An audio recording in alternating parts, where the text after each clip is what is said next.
الله أكبر الله أكبر الله أكبر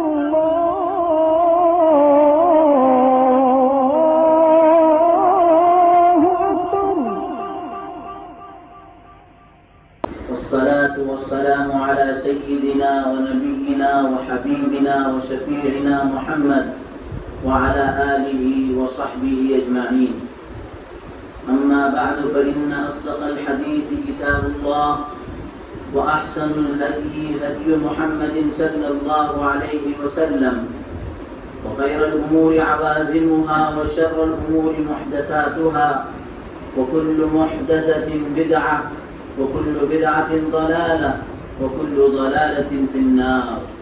وبالسند المتصل منا إلى أمير المؤمنين في الحديث أبي عبد الله محمد بن إسماعيل بن المغيرة الجعفي الأنصاري رحمهم الله تعالى أنه قال: باب قول الله تعالى: ونضع الموازين القسط ليوم القيامة وأن أعمال بني آدم وقولهم يوزن.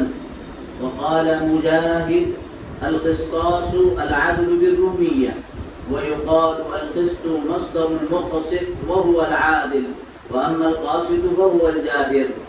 وبه قال حدثنا أحمد بن مشكاب قال حدثنا محمد بن فضيل عن عمارة بن الكعكار عن أبي زرعة عن أبي هريرة رضي الله تعالى عنه قال: قال النبي صلى الله عليه وسلم: كلمتان حبيبتان إلى الرحمن خفيفتان على اللسان ثقيلتان في الميزان سبحان الله وبحمده سبحان الله العظيم.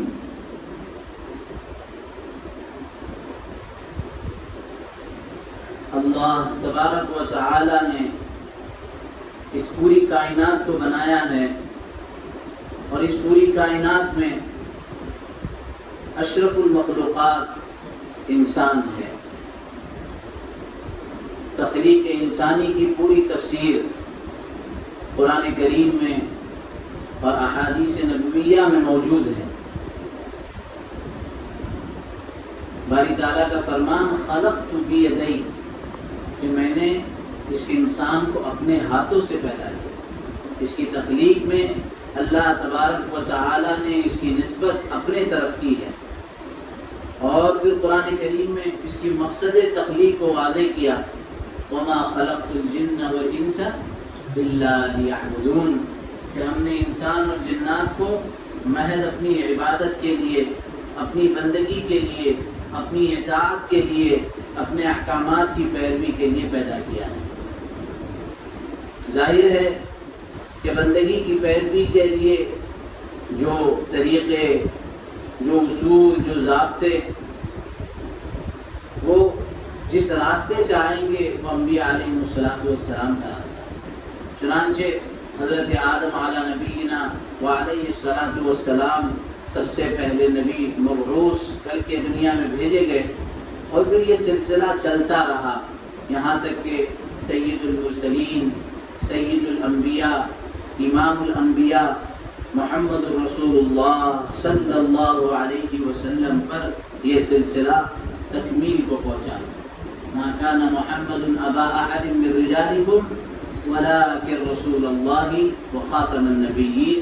کہ ختم نبوت کی سیل، مہر اور سکہ لگا دیا گیا رسول اللہ صلی اللہ علیہ وسلم کی بعثت پر، کہ آپ علیہ السلام کے بعد پھر کوئی نبی نہیں آئے گا. اور قرآن کریم کے ذریعے سے اللہ تبارک و تعالی نے حضرت محمد صلی اللہ علیہ وسلم پر وحی کا نزول فرمایا.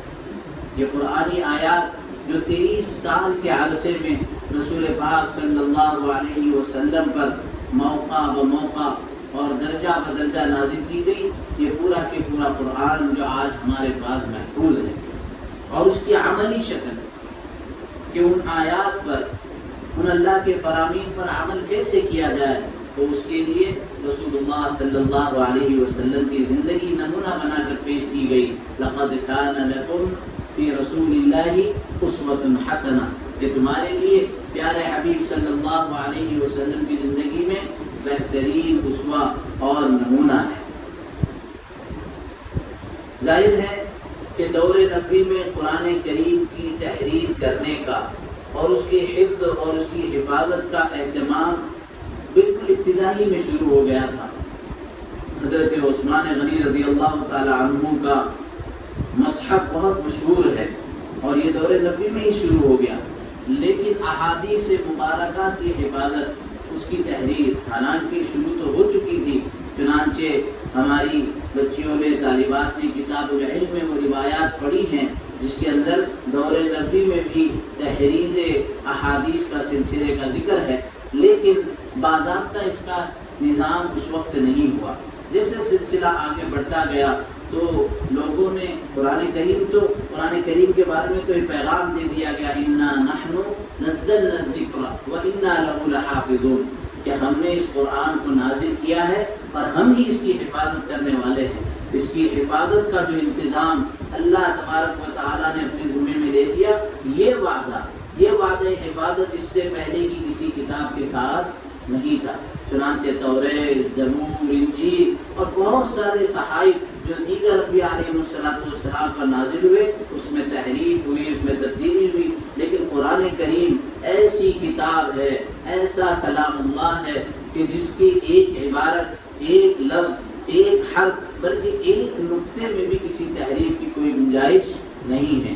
دور بہت سارے آئے، لوگوں نے بہت ساری کوششیں کی، ایسا دور بھی آیا ملحدین کا کہ قرآن کو ختم کر دیا جائے، چنانچہ قرآن کریم کی پورے کے پورے نسخوں کو زمین دوز کر دیا گیا، جلا دیا گیا، پانی میں پھینک دیا گیا اور قرآن کریم کے نسخے بالکل ختم کر دیے گئے۔ ایک اللہ والے نے ایک چھوٹے سے بچے کو اس حاکم کے سامنے، اس ملحد کے سامنے پیش کیا کہ تم نے قرآن کو جلا دیا، تم نے قرآن کو پانی میں ڈبو دیا، تم نے قرآن کریم کو زمین دوز کر دیا، لیکن اس بچے کے دل میں جو پورا قرآن من البدایہ الی النہایہ محفوظ ہے، وہ تم کیسے ختم کرو گے؟ ایسے ایک نہیں ہزاروں بچے ہیں۔ آپ دور عثمانی دیکھ لیجئے، ترکوتا کا دور دیکھ لیجئے، اور اس سے پہلے بھی بہت سے ادوار میں یہ کوششیں کی گئی، لیکن کبھی یہ کوشش کامیاب نہیں ہوئی، اور آج تک کلام اللہ بالکل محفوظ من موجود ہے۔ جب دور تھوڑا آگے بڑھا تو احادیث میں کچھ لوگوں نے گڑبڑ کرنے کی کوشش کی اور اس کے اندر سند میں اور متن میں ایسی چیزیں داخل کرنے کی کوشش کی جس کی نسبت رسول پاک صلی اللہ علیہ وسلم کی طرف نہیں تھی۔ احادیث مبارکہ میں فرمایا، من کذب علی متعمدا فلیتبوأ مقعدہ من النار۔ ذخیرہ احادیث میں جو حدیث اپنی صحت کے اعتبار سے اور راویوں کے مرویات کے اعتبار سے جو بہت بلند مقام پر ہے، وہ یہ حدیث ہے، من کذب علیہ متعمدا، کہ جو میری طرف ایک بات کی نسبت جھوٹ کر دے، فلیتبوأ مقعدہ من النار، تو وہ اپنا ٹھکانہ جہنم میں بنا لے۔ اس بنا پر، اس حدیث کی بنا پر بہت سے صحابہ رسول پاک صلی اللہ علیہ وسلم کے ساتھ پوری زندگی گزارنے کے باوجود الفاظ احادیث کے نقل کرنے میں خوف کھاتے تھے، خشیت اختیار کرتے تھے۔ اور اسی طرح آج اللہ ہم سب کو معاف کرے، امت کا ایک طبقہ ایسا ہے کہ ہر بات کی نسبت حدیث کی طرف کر دیتا ہے۔ اللہ کے رسول کا فرمان ہے، حدیث میں اس کا ذکر ہے۔ یہ بہت بڑی ذمہ داری کی بات ہے، ہماری وہ بچیاں اور طالبات جو فارغ ہو رہی ہے، اس کا بڑا اہتمام کرے کہ جو حدیث، جو کلام اللہ کے حبیب پیارے نبی صلی اللہ علیہ وسلم سے مروی ہے، پہلے اس کی تصدیق کر لے، پہلے اس کی تحقیق کر لے۔ ابھی چند دن پہلے میں ایک بیان میں تھا، عالم دین ہیں، مفتی ہیں، لیکن جو روایات بیان کی گئی ہے، دل اتنا بے چین ہوا کہ ان میں اتنا مسالہ تھا، اس میں اتنا اضافہ تھا کہ مجھے لگا کہ یہ تو بہت بڑی پکڑ کی بات ہے۔ ہم الفاظ حدیث کو نقل کرنے میں بڑا اہتمام رکھیں اور نسبت کرنے سے بہت ڈرے۔ اسی لیے ہمارے تبلیغ کے اور دعوت و تبلیغ کی محنت میں چلنے والے اس کی اہتمام کی وجہ سے کہہ دیتے ہیں کہ حدیث کا مفہوم ہے، کہ اسی اہتمام کی وجہ سے کہا گیا تاکہ نسبت غلط نہ ہو. میں نے یہ سمجھا ہے، میری فکر اور میری سوچ میں یہ بات آئی ہے. بہرحال یہ سلسلہ آگے بڑھا اور روایات میں جب شیعوں نے، خوارج نے، معتزلہ نے اور بہت سارے بدنیتوں نے اس کے اندر گڑبڑ کرنا شروع کی تو پھر اللہ تبارک و تعالیٰ نے اسی وعدہ حفاظت کے ضمن میں کہ قرآن کریم کی حفاظت کا وعدہ، اور قرآن نے کہا وما ينطق عن الهوى وما ينطق عن الهوى کہ اللہ کے حبیب پیارے نبی صلی اللہ علیہ وسلم کوئی جملہ اپنے دل و خیال سے، اپنے ہوا خواہش سے نہیں کہتے. وہ حدیث بھی اس معنی کر کے اللہ کے کلام کی طرف نسبت ہے. رسول پاک صلی اللہ علیہ وسلم کی زبانی جو الفاظ ہے یعنی اللہ کے ہی اجازت سے اور اللہ ہی کے بلوانے پر پیارے حبیب صلی اللہ علیہ وسلم اس کلام کو کہتے ہیں. اس سلسلے کی مشہور روایت ہے کہ ایک صحابی اللہ کے رسول صلی اللہ علیہ وسلم کے کلام کو محفوظ کرتے، لیکن جب غصے کی حالت میں ہوتے اس وقت جو باتیں کہتے تو اس کو محفوظ نہیں کرتے. یہ بات کا ذکر رسول پاک صلی اللہ علیہ وسلم کے سامنے آیا تو آپ علیہ السلام نے فرمایا حاشا وکلا، کوئی بھی حالت ہو میں کوئی ایسی بات نہیں کروں گا جس بات میں کسی قسم کی کذب یا کسی قسم کی غلط بیانی ہو. تو اس سے حضرات محدثین نے یہ نقطہ نکالا ہے اور خصوصاً اس آیت کی تفسیر میں کہ احادیث رسول بھی ایک واسطے سے اللہ کا کلام یا اللہ تبارک و تعالیٰ کی طرف سے ارشاد باری یعنی نبی اکرم صلی اللہ علیہ وسلم کو وحی کے ذریعے سے، یعنی وحی کی دو قسمیں، ایک تو حضرت جبرائیل علیہ السلام کے واسطے سے الفاظ قرآنی کی شکل میں کلام اللہ کا درجہ ہے اور اس کی عظمت، اس کی کبریائی، اس کی بلندی کی کوئی بدل نہیں ہو سکتا. لیکن اس کے بعد کا درجہ رسول پاک صلی اللہ علیہ وسلم کے ارشادات ہے. چنانچہ آپ علیہ السلام کے ارشادات اور فرامین کی حفاظت کے لیے ایسے محدثین میدان عمل میں آئے، ایسے مفسرین میدان عمل میں آئے کہ ان کی واقعات، ان کی زندگی کے محنت، مشقت اور جدوجہد کے سلسلے کو پڑھنا چاہیے اور غور کرنا چاہیے. یہ موقع نہیں ہے کہ محدثین کی محنتوں کو ذکر کیا جائے. ان میں سب کے سرتاج اور محدثین کے امام، محدثین کے سید اور سب سے بلند درجے پر حضرت امام بخاری رحمۃ اللہ علیہ ہے. حضرت امام بخاری رحمۃ اللہ علیہ کی تربیت ان کی والدہ نے کی تھی اور 16 سال تک حضرت امام بخاری رحمۃ اللہ علیہ نے بخاری شریف کی احادیث کو جمع کیا. اور خود فرماتے ہیں حافظ ابن حجر رحمۃ اللہ علیہ جو بخاری کے شارحین میں سب سے بلند درجہ رکھتے ہیں، فرماتے ہیں کہ 6 لاکھ احادیث میں سے چنندہ حدیثیں امام بخاری رحمۃ اللہ علیہ نے اس جامع الصحیح کے لیے چنی ہیں. یعنی اس باغیچے کے اور اس گلچن کے ایک پھول کو حضرت امام بخاری رحمۃ اللہ علیہ چنتے تھے. 16 سال لگے. میں نے اس کا اندازہ لگایا 5670 دن، اس سے کمی بیش آگے پیچھے ہوں گے. اور احادیث کتنی ہیں آپ کی اس کتاب کے اندر؟ 7262 کی ایک روایت ہے، دوسری ایک روایت 7563 کی ہے. ابو صلاح کا قول ہے 7275 جو بہت مشہور قول ہے. تو آپ دیکھیے 7275 روایات ہیں اور 5670 دن ہیں، یعنی ایک دن میں 1 یا 1.5 یعنی اس طرح سے روایتوں کا ذکر ہے. اور اہتمام آپ تصور کریں کیا اہتمام ہے. ہم نے تو اس بخاری کو پڑھنے میں وہ اہتمام نہیں کیا ہوگا جو امام بخاری رحمۃ اللہ علیہ نے اس کے لکھنے میں اہتمام کیا ہے. حرمین میں رہتے تھے اور ہر حدیث کے لکھنے سے پہلے تازہ غسل کرتے اور پھر 2 رکعت صلاۃ الاستخارہ پڑھتے اور اللہ سے لب لگاتے کہ یا اللہ میں نے بہت جدوجہد اور محنت کے بعد اس کے متن کو، اس کی شرح کو اور اس کی سند کو چھنجالا ہے، دیکھا ہے. اس کے بعد یہ آپ سے استخارہ کرتا ہوں اور پھر استخارہ کے بعد جب دل مطمئن ہو جاتا جب اس حدیث کو اس کتاب کے اندر جگہ دیں. بہت سے واقعات ہیں. بڑے محدثین کے بعد سفر کرتے رہے. 16 سال میں کہاں کی چھاپ نہیں چھانی اور کس کس جگہ کا سفر نہیں کیا. جنگل بیابان میں ایک بڑے محدث رہتے تھے, لوگوں میں بہت مشہور تھا, ان تک پہنچنے کی کوشش کی.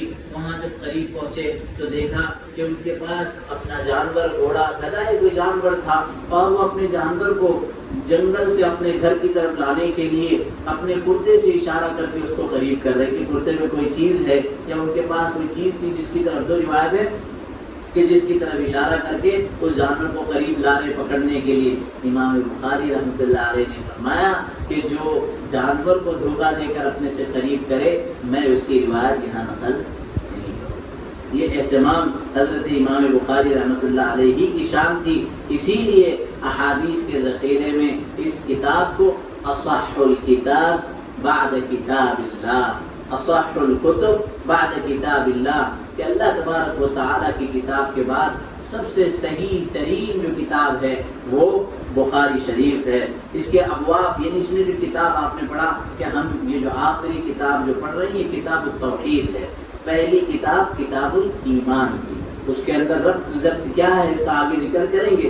ایسے کتب ہمارے ہندوستانی نسخے کے اعتبار سے اس میں 83 ہے, اور مصری نسخے کے اعتبار سے 2 نسخے چلتے ہیں. مصری نسخے کے اعتبار سے 97 کے قریب اس کے اندر کتب ہے. اور پھر ابواب, جیسے آخری باب دیکھا ہم نے, باب قول اللہ ونضع الموازین القسط لیوم القیامہ, ایسے ابواب ہندوستانی نسخے کے اعتبار سے 3886, جبکہ مصری نسخے کے اعتبار سے 3918 ہے. بخاری شریف کا مکمل نام بھی لمبا نام ہے. بہت سی مرتبہ ہمارے بچے مکمل سال بخاری پڑھ لیتے ہیں, بلکہ صدیاں گزر جاتی ہے, سال گزر جاتے ہیں, لیکن اس کا مکمل نام ذہن نشین نہیں ہوتا. اہتمام کرنا چاہیے امام بخاری کا اور امام بخاری کے خود نام کا. ایک مرتبہ ایک صاحب بڑی بحث کر رہے تھے احادیث کو لے کر, اور بخاری شریف کا بار بار حوالہ دے رہے تھے. میں نے کہا امام بخاری کا نام بتا دیجئے. مجلس عام میں اتنے سارے دلائل ذکر کر رہے ہیں, لیکن امام بخاری کا نام نہیں پتا ہے. یہ تو ایک علمی بحث ہے کہ امام بخاری کا نام کیا. اس کتاب کا نام الجامع المسند الصحیح المختصر من امور رسول اللہ صلی اللہ علیہ وسلم وسننہ وایامہ, یہ پورا نام ہے اس کتاب کا. کتاب کی تکمیل میں جیسے میں نے ذکر کیا کہ امام بخاری رحمۃ اللہ علیہ کی خاص شان اس کے تراجم ہے, یہ اس کا باب ہے. ہمارے سامنے صحاح ستہ بخاری, مسلم, ترمذی, ابو داؤد, نسائی, ابن ماجہ, اس کو صحاح ستہ کہتے ہیں. تو ان 6 کتابوں میں 5 کتابوں پر اس کا جو باب عنوان ہے وہ خود مصنف نے لکھا ہے. صرف امام مسلم رحمۃ اللہ علیہ نے اس کے ابواب قائم نہیں کیے تھے, اس کی اپنی علمی وجوہات ہے, اس کا موقع یہاں نہیں ہے. بہرحال تو اس کے اوپر بہترین ابواب پھر علامہ نووی رحمۃ اللہ علیہ نے قائم کیے ہیں. تو بہرحال یہ 5 کتابوں کے اندر مصنفین نے خود اپنے ابواب نقل کیے, لیکن اس میں امام بخاری کی تو کچھ اور ہی شان ہے.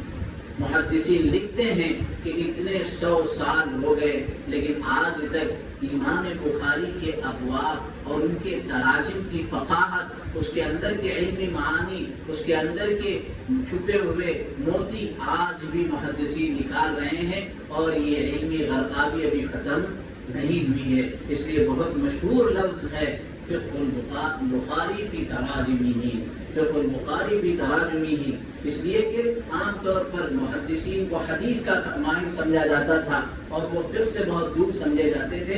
چنانچہ امام بخاری رحمۃ اللہ علیہ نے جو ابواب قائم کیے ہیں, ان ابواب کے اندر بھی آپ کا ایک خاص کمال ہے, اور ان تراجم کے ان کے سلیکشن میں اور اس کے انتخاب میں بھی آپ رحمت اللہ علیہ بہت غور و تدبر کرتے تھے. ایسا نہیں ہے کہ الفاظ اس طرح نہ, ایک لفظ کو, ایک کلمے کو تول کر اس میں رکھا ہے. امام بخاری رحمت اللہ علیہ نے دین کے تقریباً تمام شعبوں کو اس بخاری شریف میں ذکر کیا ہے. حدیث اگر اس درجے کی نہیں ملتی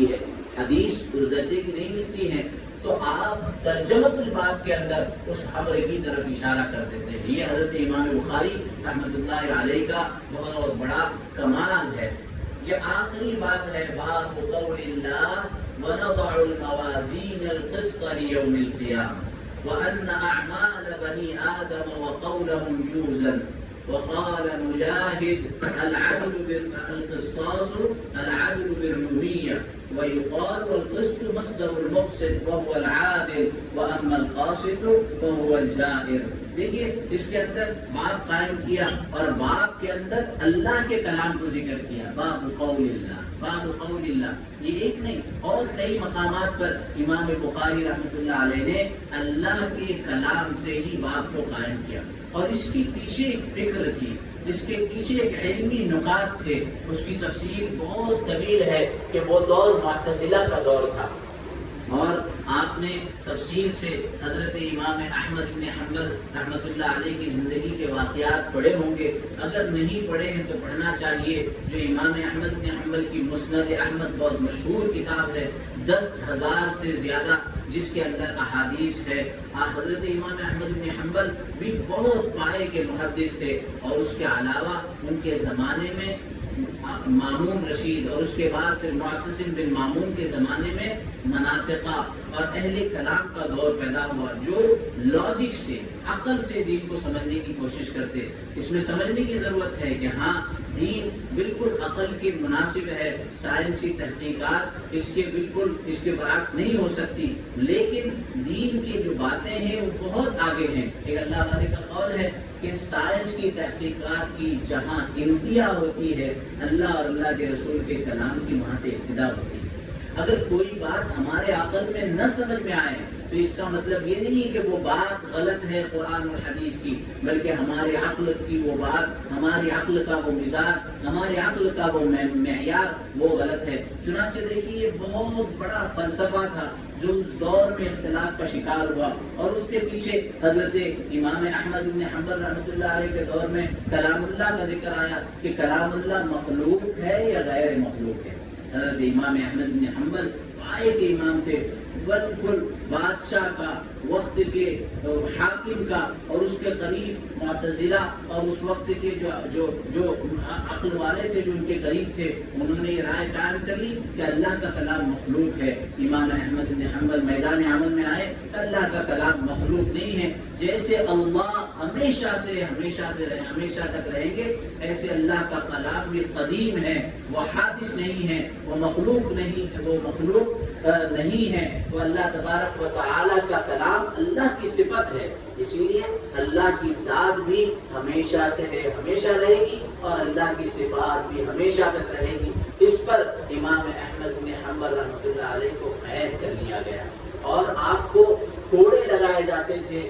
وہ 2 کوڑے اتنے سخت ہوتے تھے، کتابوں میں لکھا ہے کہ اگر ہاتھی پر وہ کوڑا لگایا جائے تو وہ بے چین اور بے قرار ہو کر جنگل کی طرف دوڑ جائے. ایسا کوڑا ایک نرم و نازک شخص کی پشت پر لگایا جاتا تھا. جب پہلی مرتبہ امام احمد بن حنبل کو کوڑے لگانے کے لیے لے جایا جا رہا تھا تو ایک شخص نے پیچھے سے کرتا پکڑ لیا. امام احمد بن حنبل نے پیچھے دیکھا تو کیا دیکھتے ہیں کہ ابو الہیثم ہے جو اس زمانے کا مشہور ڈاکو تھا، مشہور ڈاکو. وہ حضرت امام احمد بن حنبل رحمۃ اللہ علیہ سے کہتا ہے کہ میں نے سرکاری ریکارڈ کے مطابق 18,000 کوڑے کھائے، لیکن آج تک ڈاکو زنی اور ڈاکہ زنی اور جیب کتری کا کام چھوڑا نہیں ہے. سرکاری ریکارڈ کے مطابق میں نے 18,000 کوڑے کھائے ہیں اور شیطانی کام کے لیے کھائے ہیں. آپ رحمانی کام کے لیے کوڑے کھا رہے ہیں. آپ کے عزم اور استقلال میں کبھی کمی نہیں آنی چاہیے. یہ ابو الہیثم کہہ رہا ہے جو اس وقت کا مشہور ڈاکو ہے. پھر اللہ نے اس کو ہدایت دی. بہرحال تقریباً 28 مہینے تک امام احمد بن حنبل رحمۃ اللہ علیہ جو قید میں رہے اور اس کے بعد پھر اللہ تبارک و تعالیٰ نے اس سلسلے کو ختم کیا اور بہت عافیت والی زندگی ہوئی. اسی طریقے سے اس معاملے میں اور اس فلسفے میں جب غلو ہوا تو بعض حنابلہ یہ کہنے لگے کہ اللہ کا کلام غیر مخلوق ہے. وہ کلام کلام بھی جو ہم زبان سے پڑھتے ہیں، وہ کلام بھی جو ہمارے پاس محفوظ ہے، تو امام بخاری رحمۃ اللہ علیہ نے کہا کہ نہیں، اللہ کی ذات سے جو کلام نکلا ہے وہ تو غیر مخلوق ہے، ہماری زبان سے جو نکلنے والا ہے وہ غیر مخلوق نہیں ہے۔ اور اس پر امام بخاری رحمۃ اللہ علیہ کو بھی اپنے شہر سے در بدر کر دیا گیا، جلا وطن کر دیا گیا۔ تو امام بخاری رحمۃ اللہ علیہ جب ابواب قائم کرتے ہیں تو ان ابواب کے پیچھے یہ تفصیلات ابھی موقع نہیں ہے کہ کتاب الاعتصام اور کتاب التوحید اس آخری کتاب کا نام کیا ہے، اور اس آخری کتاب کے لانے کے ساتھ ساتھ کتاب التوحید اور اس کے آگے ایک جملہ ہے وَالرَّدُّ عَلَى الْجَهْمِيَّةِ وَغَيْرِهِمْ، کہ دوسرے لوگوں پر امام بخاری کا انداز تھا، جیسے کتاب الایمان کے اندر کتاب الایمان کی روایت میں سب سے پہلے انما الاعمال بالنیات یہ روایت ذکر کی، اور اس کے بعد اس کے اصداق کو باب کفر دون کفر، باب ظلم دون ظلم، ایسے اصداق کو بھی نقل کرتے ہیں۔ اسی طرح آخری کتاب میں بھی یہ معتزلہ اور جہمیہ کے گویا ان کے عقیدے کی اس کے اندر نفی ہے اور حق کے عقیدے کا اس بات کیا گیا۔ چنانچہ فرمایا وَنَضَعُ الْمَوَازِينَ الْقِسْطَ لِيَوْمِ الْقِيَامَةِ، کہ ہم قیامت کے دن میزان قائم کریں گے، اور ہم میزان کو قیامت کے دن قائم کریں گے القسط، کس کے لیے؟ انصاف کے لیے۔ اب یہ موازین کیا ہے؟ موازین بہت مشہور، تقریباً تمام مفسرین کا اس پر اتفاق ہے کہ موازین میزان کی جمع ہے۔ اب یہاں آپ آگے دیکھیں گے وَأَنَّ أَعْمَالَ بَنِي آدَمَ وَقَوْلَهُمْ يُوزَنُ، کہ بنی آدم کے اعمال اور ان کا قول وزن کیا جائے گا، اس کو تولا جائے گا۔ چنانچہ یہ میزان عمل کے اندر اعمال کو تولا جائے گا۔ چنانچہ اس سلسلے میں حضرات محدثین اور مفسرین یہ کہتے ہیں کہ انسان اللہ کے پاس بہت سارے اعمال لے کر آئے، کسی کے پاس 40 حج، 50 حج اور اتنے ہزار قرآن اور اتنی ہزار نمازیں، اس عادت سے کچھ نہیں ہوتا۔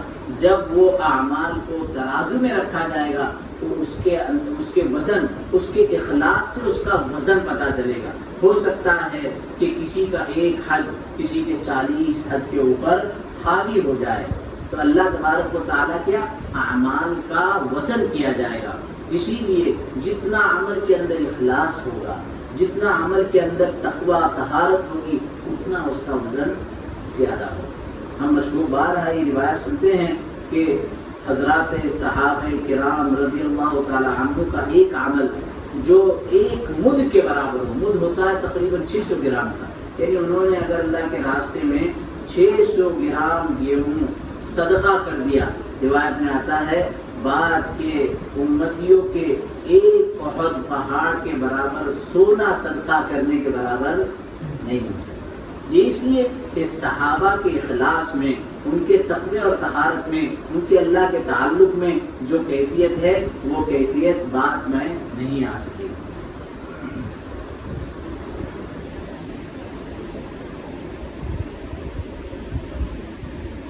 بہرحال پھر یہاں پر ایک علمی بحث یہ آتی ہے کہ موازین میزان کی جمع ہے، تو ترازو کتنے ہوں گے؟ ایک ہوں گے یا بہت سارے ہوں گے؟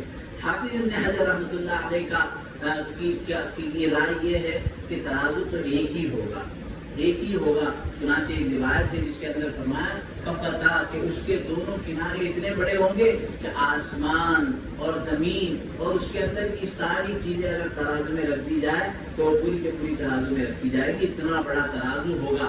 اب پھر لوگوں کے اعمال کی، ان کی وزن کی کیفیت کیا ہوگی؟ تو فرمایا کہ دنیا کے حالات اور آخرت کے حالات مختلف ہیں، وہاں کے احوال کو یہاں کے احوال پر ہم قیاس نہیں کر سکتے۔ اب باقی دیگر اور مفسرین کا، جیسے حضرت ابن کثیر رحمۃ اللہ علیہ کا، امام راضی رحمۃ اللہ علیہ کا، امام حسن بصری رحمۃ اللہ علیہ کا یہ رجحان ہے کہ ترازو مختلف ہوں گے۔ بعض نے کہا اعمال کے تعدد کے اعتبار سے ترازو ہوں گے، یعنی نمازوں کو جانچنے کا ایک اور آلہ، روزوں کو جانچنے کا ایک اور آلہ، اسی طریقے سے ہر عمل کے اعتبار سے الگ الگ ترازو ہوں گے۔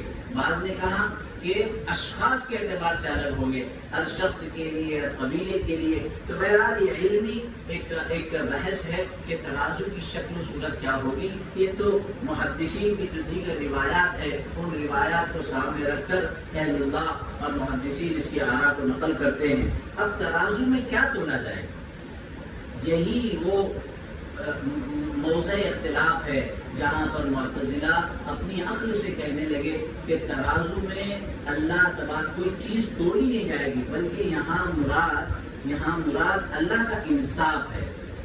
یہ ہے وہ اصل نقطہ۔ وہ کہتے تھے کہ ترازو میں کیوں کہ وہ یہ کہتے ہیں کہ جوہر اور عرض یہ جو عمل ہے، جیسے ابھی آپ نے نماز پڑھی، آپ نے قرآن پڑھا، تو بھائی قرآن پڑھنے والا دکھا دیجئے، نماز پڑھنے والا دکھا دیجئے۔ آپ نے فجر کی نماز پڑھی تو یہ 2 رکعت فجر کی نماز ہے، ہم دکھا نہیں سکتے۔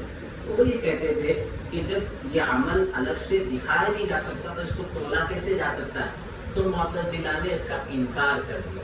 لیکن امام بخاری رحمۃ اللہ علیہ بڑی قوت کے ساتھ کہ اللہ نے کلام میں کہا وَنَضَعُ الْمَوَازِينَ کہ ہم میزان کو قائم کریں گے۔ دوسری جگہ فرمایا فَأَمَّا مَنْ ثَقُلَتْ مَوَازِينُهُ فَهُوَ فِي عِيشَةٍ رَاضِيَةٍ کہ جس کا ترازو بھاری ہو جائے گا تو وہ تو ہمیشہ کی جنت میں ہوگا۔ اور دوسری جگہ اور ایک جگہ سورہ کہف میں فرمایا فَلَا نُقِيمُ لَهُمْ يَوْمَ الْقِيَامَةِ وَزْنًا کہ ہم ان کے لیے وزن کا نظام ہی نہیں رکھیں گے۔ تو یہ ساری باتیں جب تک قرآن اور حدیث کا محمل اس کے اصل معنی پر ہے اس سے اس کو تبدیل نہیں کرنا چاہیے۔ اور معتزلہ نے عقل کی وجہ سے انکار کیا، لیکن ہمارا دور تو آ گیا، اب ان کے لیے اس انکار کی کوئی گنجائش ہی باقی نہ رہی۔ آج تو بخار کا ٹیمپریچر چیک کیا جاتا ہے، ہوا کا دباؤ چیک کیا جاتا ہے، ہر ایک کے لیے الگ الگ آلے ہیں اور ہر ایک کا نظام چیک کرنے کا آ گیا ہے۔ اس دور میں یہ سارا نظام نہیں تھا، اب یہ چیک کرنے کا نظام تو مخلوق نے بنایا، انسان نے بنایا کہ آپ کے بخار کو چیک کرے، پانی کا دباؤ چیک کرے، ہوا کا دباؤ چیک کیا جائے۔ تو مخلوق کے بنانے والے خالق کے پاس تو کیا نظام ہوگا، اس کے میزان عدل کا کیا نظام ہوگا، اور کس طریقے سے اللہ تبارک و تعالیٰ کے یہاں اعمال کے وزن کو تولا جائے گا، اس کی ہمارے عقل کی ضرورت نہیں ہے۔ اللہ تبارک و تعالیٰ کے نظام میں یہ ساری چیزیں بہت بہت حسن خوبی کے ساتھ موجود ہے۔ دوسری بات کہ کیا ہر بندے کا عمل تولا جائے گا، کیا ہر بندے کے عمل کو وزن کیا جائے گا؟ یہاں ایک بات نقل کرتا ہوں کہ ایک مرتبہ حضرت عائشہ رضی اللہ تعالی عنہا نے اس آیت کے ذیل میں جس میں فرمایا کہ حسابا یسیرا کہ اللہ تبارک و تعالی حساب یسیر دیں گے، حضرت عائشہ رضی اللہ تعالی عنہا نے رسول اکرم صلی اللہ علیہ وسلم سے پوچھا کہ یا رسول اللہ یہ حساب یسیر کیا ہے؟ یہ حساب یسیر کیا ہے؟ حساب تو ایک ہی ہوتا ہے اور اللہ کے دربار میں تو ایک ہی حساب ہوگا، یعنی 5 اور 5 10، 10 پر 10 20، اس میں حساب یسیر۔ اس زمانے میں ایسے بھی آپ کے علم میں یہ بات رہے کہ دور نبوی میں کہ بڑے بڑے کمپیوٹر اور حساب، صحابہ کو جب 10 100 کہنا ہوتا، جب صحابہ کو 100 کہنا ہوتا تو 10 مرتبہ اپنے ہاتھوں کو 10 سے دکھاتے تو وہ 100 ہوتا۔ تو یہ لاکھ کروڑ ارب تو نہیں ہے۔ تو حساب یہ حضرت عائشہ رضی اللہ تعالی عنہا جو ام المؤمنین ہیں اور جن کا بڑا احسان ہے کہ بڑی ساری روایتیں نقل کی ہے اور بہت خلوص کے ساتھ اور تفصیل کے ساتھ وہ ابواب بھی جن ابواب کی طرف عام محدثین کی نظر نہیں گئی ان کو بھی حضرت عائشہ رضی اللہ تعالی عنہا نے نقل کیا ہے۔ تو حضرت عائشہ رضی اللہ تعالی عنہ کے رسول سے سوال کرتی ہے حساب یسیر کیا ہے؟ تو فرمایا کہ عائشہ حساب یسیر یہ ہے کہ اللہ نام اعمال کھولیں گے، پہلا صفحہ پلٹا جائے گا، اچھا یہ کیا ہے، پھر پلٹا جائے گا یہ کیا ہے، پھر پلٹا جائے گا یہ کیا ہے۔ بندہ ڈر اور خوف کی کیفیت میں ہوگا، اللہ اس کے نام اعمال کو بند کریں گے اور کہیں گے کہ بغیر حساب کتاب ہم نے تم کو جنت میں داخل کر دیا۔ اللہم اجعلنا منہم، اللہ ہم سب کا ایسا معاملہ فرمائے۔ پھر فرمایا کہ اگر جس کا حساب ہو گیا تو وہ پانی کے ایک قطرے کا بھی حساب نہیں دے سکے گا۔ بہرحال تو کیا ہر بندے کا حساب ہوگا؟ مشہور روایت ہے جس کو حدیث کے باب میں 70,000 کہتے ہیں. حدیث 70,000.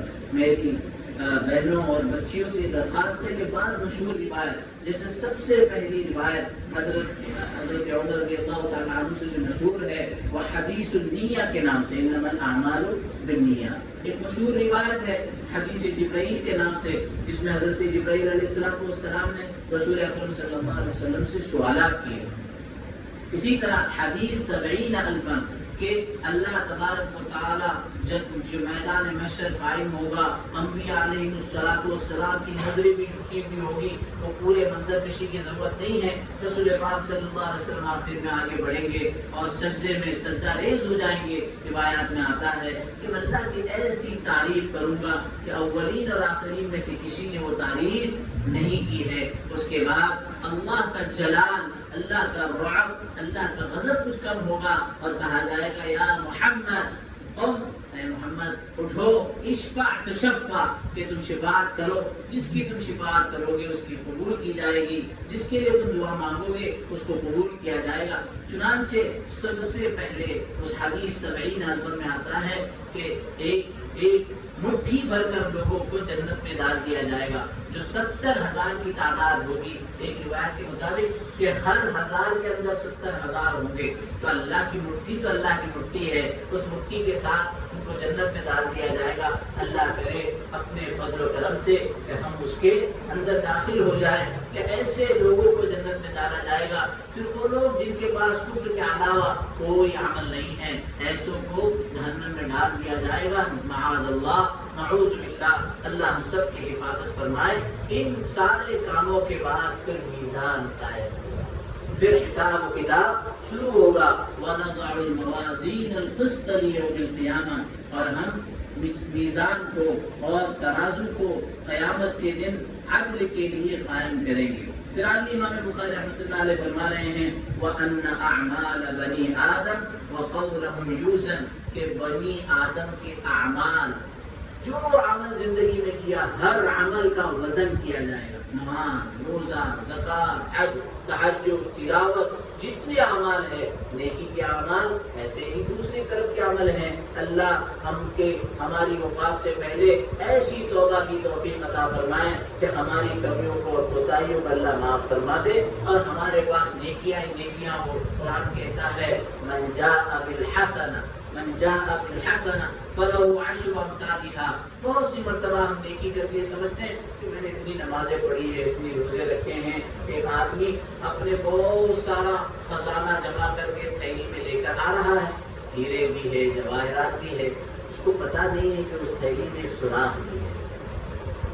پیچھے اپنے رکھا ہوا ہے اور وہ اوپر سے بھر رہا ہے، نیچے سے خالی ہو رہا ہے. گھر پر جب پہنچا تو پتا چلا کہ اس میں کچھ بھی باقی نہیں رہا. ایسا نہ ہو کہ ہم اعمال کریں اور اعمال کی حفاظت نہ کریں. دیکھیں قرآن کہتا ہے من جاء بالحسنہ.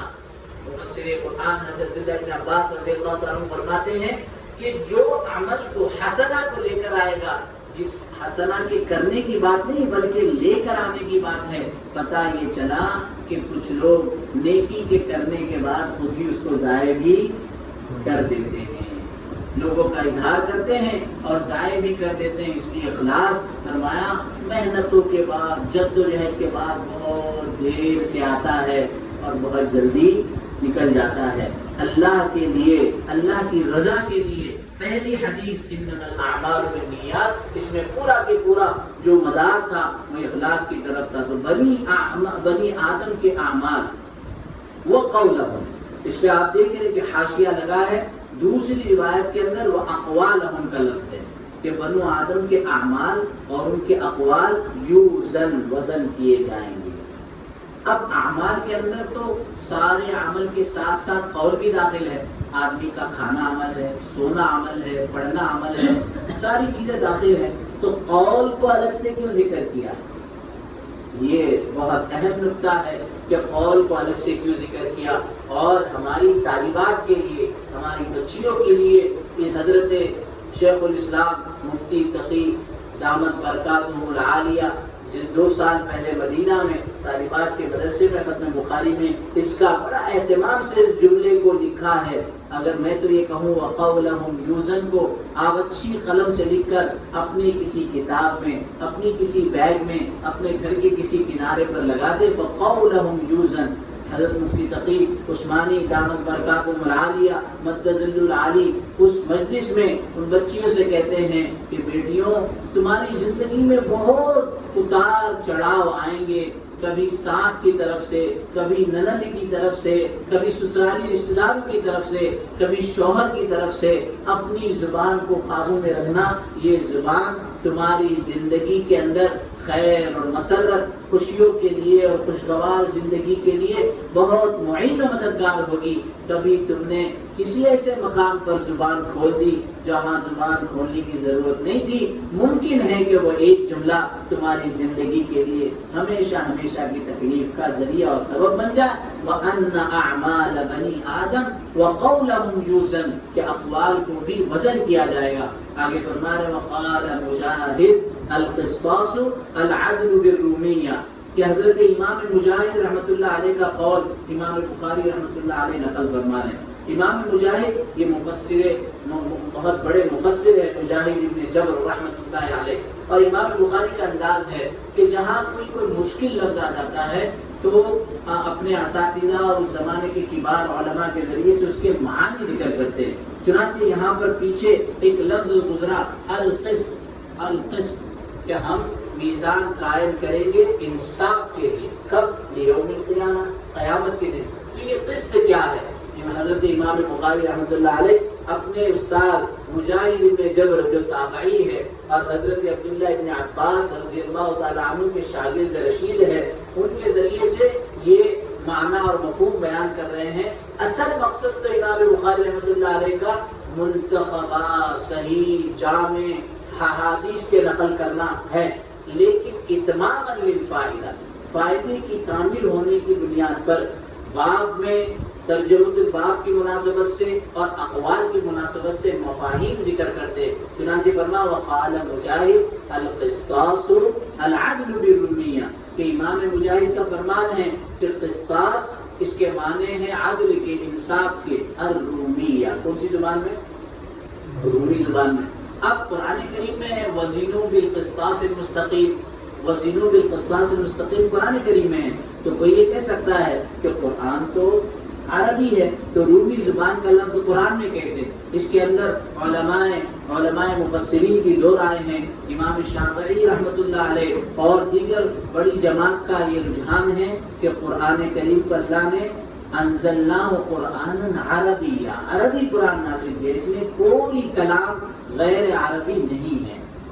لیکن امام سیوطی اور دوسرے اکابر علماء کی یہ رائے ہے کہ کچھ الفاظ بہت سی زبانوں کے، چنانچہ آپ نے 21 زبانوں کے الفاظ کا قرآن کریم میں ذکر کیا، بعض نے اس سے زیادہ، یہاں تک کہ اس کی عادت 150 تک پہنچی ہے کہ یہ قرآن کریم میں الفاظ آئے ہیں. اس میں ایک اشارہ یہ ہے وَمَا أَرْسَلْنَاكَ إِلَّا رَحْمَةً لِلْعَالَمِينَ کہ نبی آخر الزمان اور محمد رسول اللہ صلی اللہ علیہ وسلم صرف عربیوں کے نبی نہیں ہیں، یہ تو پورے عالم کے نبی بنا کر بھیجے گئے.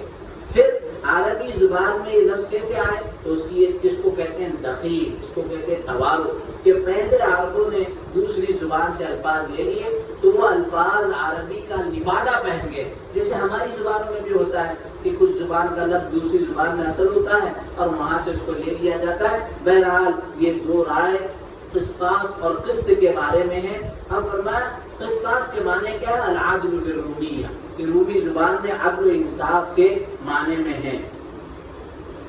اب دیکھیے موازین تو ایک علمی بحث کے اعتبار سے موازین تو جمع ہے اور قسطاس اس کے بعد موصوف کی صفت ہے. تو یہ ہم جانتے ہیں کہ موصوف اور صفت میں مطابقت ہونی چاہیے، جمع ہو تو صفت بھی جمع آئے گی. تو یہ صفت جمع کیوں ہے نہیں ہے، مفرد کیوں ہے؟ تو اس کے بارے میں اہل علم نے کہا کہ القسطاس جو ہے یہ اصل میں مصدر ہے جس کو امام بخاری رحمۃ اللہ علیہ آگے نقل کر رہے، اور مصدر جمع کے وصف بن سکتا ہے. دوسرے اور تو اقوال ہے. ایک یہاں پر دوات محذوف ہے ذوات القسط کہ قسط والیہ، تو یہاں پر زوات محذوف ہے. اور تیسری رائے یہ ہے کہ القسط جو ہے یہ نضع کا مفعول لاجلہ ہی ہے، اور ہم قائم کریں گے ترازو کو لاجل القسط، انصاف کے لیے. تو یہ نضع کا مفعول لاجلہ ہے، موازین سے اس کا تعلق نہیں ہے. بہرحال یہ قسطاس یعنی لفظ قسط کی تین لغوی اور لغوی معنی کے اعتبار سے یہ مفہوم بیان کیا گیا. آگے فرما رہے وَيُقَالُ الْقِسْطُ مصدر المقسط، یعنی کہ اب کہا جاتا ہے کہ قسط جو ہے یہ مقسط کا مصدر ہے. پہلے تو کہا جاتا ہے، یہ کہنے والے کون ہیں؟ مفسرین نے لکھا ہے یہ امام بخاری رحمۃ اللہ علیہ کے مشہور استاد ابو عبیدہ معمر ابن المثنى تیمی بصری رحمۃ اللہ علیہ، جن کی وفات 2209 میں ہوئی ہے. اور بہت سے مقامات پر امام بخاری رحمۃ اللہ علیہ یقال سے یعنی قائل کا ذکر نہیں کرتے، لیکن پیچھے تو وقال مجاہد کا کہ مجاہد کا قول نقل کیا، لیکن آگے قائل کا قول نقل کر دیا یقال سے، قائل کا نام نقل نہیں کیا. ہو سکتا ہے کہ اور بھی اس کے اقوال ہوں، لیکن محدثین کی جو تفسیر ہے اس میں حضرت امام ابو عبیدہ معمر ابن المثنى تیمی البصری ہی کا نام نقل کیا جاتا ہے کہ یہاں قائل سے وہ مراد ہے القسط مصدر المقسط. فرمائیں کہ قسط جو ہے یہ مقسط کا مصدر ہے، اور اس کے معنی ہے وهو العادل، اس کے معنی ہے کہ عدل کرنے والا. اب یہ علمی بحث ہے، ہم نے عربی اول دوم میں یہ پڑھا ہے کہ قسط اور مقسط کا مصدر تو اقساط ہے، اقسط یقسط اقساطا فهو مقسط. تو یہ فاعل جو ہے یہ اقسط یقسط یعنی باب افعال سے ہے، قسط کا مصدر نہیں ہے. تو اس کے لیے علماء جو علماء اور محدثین نے کہا کہ مصدر المصدر ہے، اصل مادے کے اعتبار سے تو قسط ہے، اور اس کو جب باب افعال میں لے جائیں گے تو اقساط بنے گا، اور اقساط کا مصدر مقسط ہے. تو یہ امام بخاری کی دقت اور لغت کی تعلیم اور لغت کی گہرائی کے معنی میں ہے کہ القسط مصدر المقسط، کہ قسط جو ہے یہ مقسط کا مصدر ہے. اب یہ بہت اہم بات ہے، آگے فرما رہے وَأَمَّا الْقَاسِطُ فَهُوَ الْجَائِرُ، کہ مقسط کے معنی تو انصاف کرنے والا، مقسط کے معنی تو انصاف کرنے والا. وَأَمَّا الْقَاسِطُ، لیکن قاسط کے معنی کیا ہے؟ وَهُوَ الْجَائِرُ، ظلم کرنے والا. دیکھیے عربی زبان کی دقت ہے. بعض لوگ کہتے ہیں نا کہ قرآن کریم کے معانی کو اور مفاہیم کو سمجھ کر پڑھنا چاہیے، یقیناً یقیناً یقیناً سمجھ کر پڑھنا چاہیے، لیکن بغیر علم کے ہر لفظ پر ہر بات پر اپنے کلام کو ذکر نہیں کہنا چاہیے. چنانچہ قرآن کریم کی جو آیات ہے ان میں دو قسمیں ہیں. ایک تو وہ ہے جو متشابہات ہے، جس کے بہت سارے گہرے اور دقیق معنی ہیں، اور ایک وہ ہے جو تذکیر کی آیت ہے فَأَمَّا مَنْ ثَقُلَتْ مَوَازِينُهُ، جس کا نام اعمال بھاری ہوگا تو وہ ہمیشہ رضا مند راضی رہنے والی جنت میں ہوگا. تو تذکیری آیات میں تو ٹھیک ہے، لیکن جہاں دقت اور علم کی گہرائی کی ضرورت ہے وہاں اہل علم کی طرف لوٹنا ہوگا، ورنہ راستے سے بھٹکنے کا خوف اور ڈر ہے. چنانچہ آپ دیکھیے قسط جو امام بخاری رحمۃ اللہ علیہ اس آیت کے انتخاب میں کیا، قسط عجیب.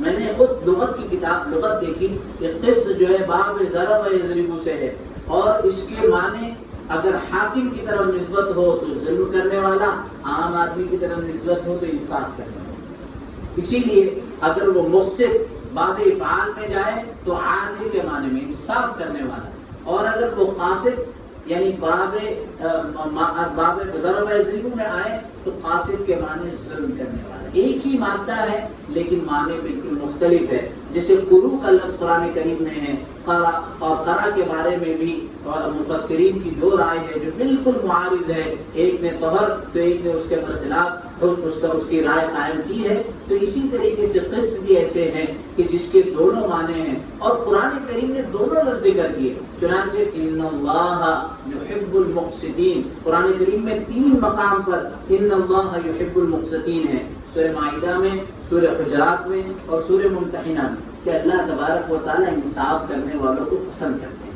اور دوسری جگہ سورہ جن کے اندر وَأَمَّا الْقَاسِطُونَ فَكَانُوا لِجَهَنَّمَ حَطَبًا، اور ظلم کرنے والے ان کا ٹھکانہ جہنم ہوگا. حطبہ بہت تفصیل ہے اس میں. تو ظلم کے معنی بھی ظالم بھی اور عادل بھی، دونوں قاصد یعنی مقصد اور قاصد ایک ہی معنی سے نکلتے ہیں. اس کے اندر ایک مشہور واقعہ حضرت سعید بن جبیر رحمۃ اللہ علیہ کا ہے کہ جب حجاج بن یوسف نے ان کو اپنی دربار میں بلایا اور اس نے پوچھا کہ میرے بارے میں تمہاری کیا رائے ہے، تو انہوں نے کہا فَأَنْتَ قَاسِطٌ عَادِلٌ فَأَنْتَ قَاسِطٌ عَادِلٌ، کہ تم تو قاصد ہو. تو سارے درباری بڑے خوش ہو گئے کہ سعید بن جبیر نے حجاج بن یوسف کی تعریف کی، حالانکہ وہ تو اس کے بالکل خلاف تھے. تو لیکن حجاج بن یوسف لغت کا امام تھا، اس نے فوراً کہہ دیا کہ یہ قاصد سے عادل مراد نہیں ہے، یہ قاصد سے سورہ جن کا وَأَمَّا الْقَاسِطُونَ مراد ہے، یہ مجھے ظالم کہہ رہے ہیں. تو یہ لغت کے امام اور لغت کی جو معلومات رکھنے والے لوگ ہیں وہ اس سلسلے کو جانتے ہیں. اب ہم آگے حدیث کے سند پر کی طرف چلتے ہیں.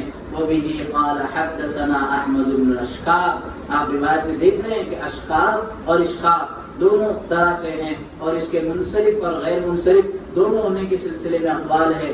قال حدثنا محمد بن فضيل عن عمارة بن القعقاع عن أبي زرعة عن أبي هريرة رضي الله تعالى عنه قال. یہ امام بخاری رحمۃ اللہ علیہ کی سند ہے جو آخری حدیث کے لیے امام بخاری رحمۃ اللہ علیہ نے اس کا انتخاب کیا ہے. آپ سوچئے 16 سال میں کتنی محنت اور جستجو کے ساتھ لکھی ہے. آخری حدیث کی سند پر دیکھ لیجئے.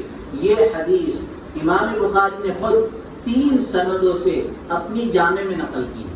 ایک جگہ حضرت زہیر ابن حرب سے کتاب الدعوات کے اندر، اور ایک جگہ قتیبہ ابن سعید سے کتاب الایمان کے اندر اسی حدیث کو نقل کیا ہے. لیکن آخری حدیث احمد ابن اشقاب سے نقل کی. کیوں؟ اس لیے کہ امام بخاری رحمۃ اللہ علیہ اس حدیث کی تکمیل اللہ کی تعریف پر کرنا چاہتے ہیں، اس لیے راوی کا بھی ایسا انتخاب کیا جس کا نام احمد ہے. راوی کا بھی ایسا انتخاب کیا جس کا نام ہے. تو یہ دقت کی بات ہے. اس میں اور نکات ہیں جس کو آگے ذکر کیا جائے گا. بہرحال امام بخاری رحمۃ اللہ. اچھا دوسری بات دیکھیے، پہلی روایت جو انما الاعمال بالنیات ہم نے پڑھی ہے وہ حمیدی سے منقول ہے، اور آخری روایت وہ احمد سے منقول ہے. چنانچہ یہ بات ہمارے علم میں رہنی چاہیے کہ اللہ کی تعریف اور حمد اس امت کا خاصہ ہے. اس امت کو سورۃ الحمد دی گئی ہے جو اس سے پہلے کسی بھی امت کو نہیں دی گئی. سورۃ الحمد یعنی سورۃ الفاتحہ. اسی طرح اس امت کو حمادون کا لقب دیا گیا ہے کہ آخر میں امت آئے گی. اللہ کے نبی صلی اللہ علیہ وسلم نے خود اس کی تعریف اور اس کا لقب منتخب کیا حمادون، کہ وہ اللہ کی تعریف کرنے والے ہوں گے. نبی اکرم صلی اللہ علیہ وسلم میدان محشر میں جب آگے چلیں گے تو آپ کے پاس ایک جھنڈا ہوگا. اس جھنڈے کا نام کیا ہے؟ لواء الحمد، عالم حمد. کہ اللہ کے نبی کے پاس میں نے ذکر کیا نا کہ اللہ کے نبی ایسی تعریف کریں گے کہ اولین سے لے کر آخرین تک کسی نے اللہ کی ایسی تعریف نہیں کی ہے. لہذا دعا کے آداب میں سے ہیں کہ جب دعا کے لیے اللہ کی طرف متوجہ ہوں تو اللہ کی تعریف بیان کرے، اللہ کی کبریائی بیان کرے. ہم عام طور پر جب ضرورت ہوتی سیدھا ضرورت کی طرف چلے جاتے ہیں. اللہ کی تعریف کو بہت پسند کرتے ہیں، چنانچہ اللہ کی تعریف کو بیان کرے. چنانچہ امام بخاری رحمۃ اللہ علیہ نے پہلی حدیث کے راوی کو حمیدی سے نقل کیا اور آخری حدیث احمد ابن اشقاب محمد ابن فضیل. احمد بھی آگے محمد بھی آگے. یہ احمد اور محمد دونوں کے دونوں رسول پاک صلی اللہ علیہ وسلم کے وہ نام ہیں جو قرآن کریم میں ہیں. احمد ایک مرتبہ حضرت عیسیٰ علیہ نبینا وعلیہ الصلوۃ والسلام کی زبانی کہ آخر میں نبی آئیں گے میرے بعد من بعدہ اسمہ احمد. اور محمد 4 مرتبہ ما کان محمد ابا احد من رجالکم وما محمد الا رسول بما نزل علی محمد محمد رسول اللہ. یعنی سورہ آل عمران، سورہ احزاب، سورہ محمد اور سورہ فتح کے اندر اللہ کے نبی صلی اللہ علیہ وسلم کا نام محمد سے نقل کیا گیا.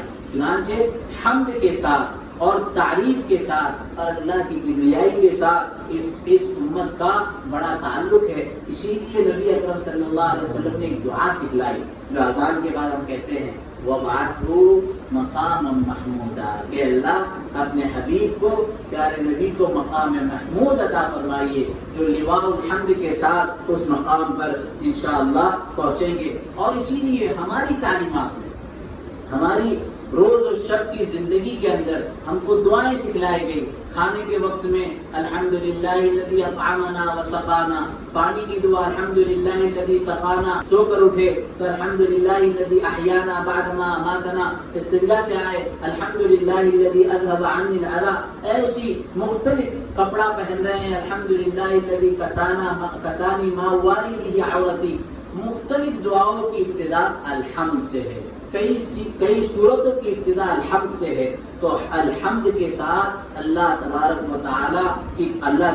تعالی اپنی تعریف کو بہت پسند کرتے ہیں. اس لیے ہم اس مجلس میں یہ نیت کریں کہ ہم اپنی زندگی میں اپنی زبان سے سب سے زیادہ جو کلمات ادا کرے وہ اللہ کی تعریف.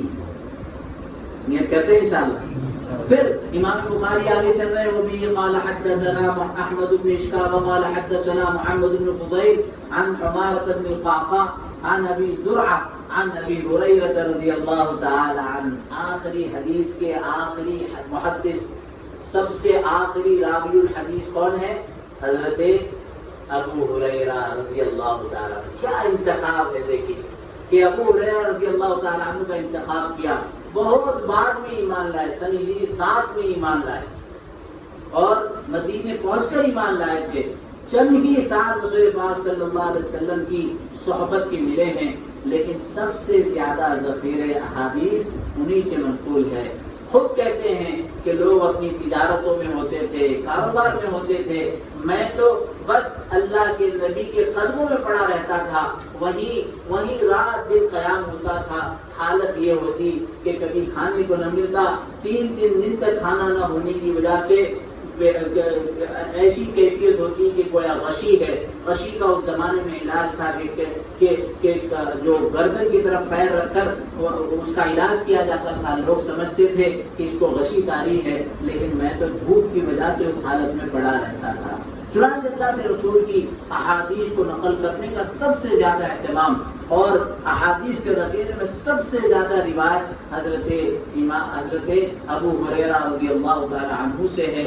5273 روایت، یعنی 5000 سے زائد روایتیں ہیں. اوپر کے عدد میں 200-400 کا کم و بیش فرق ہے. مقررات وغیرہ کو چھوڑ امام بخاری رحمۃ اللہ علیہ نے 250 سے زیادہ حضرت ابو ہریرہ رضی اللہ تعالی عنہ کی حدیث نقل کی ہے. اور آخری حدیث کے لیے بھی حضرت امام بخاری رحمۃ اللہ علیہ نے جس ہستی کا، جس راوی کا انتخاب کیا وہ حضرت ابو ہریرہ رضی اللہ تعالی عنہ ہے.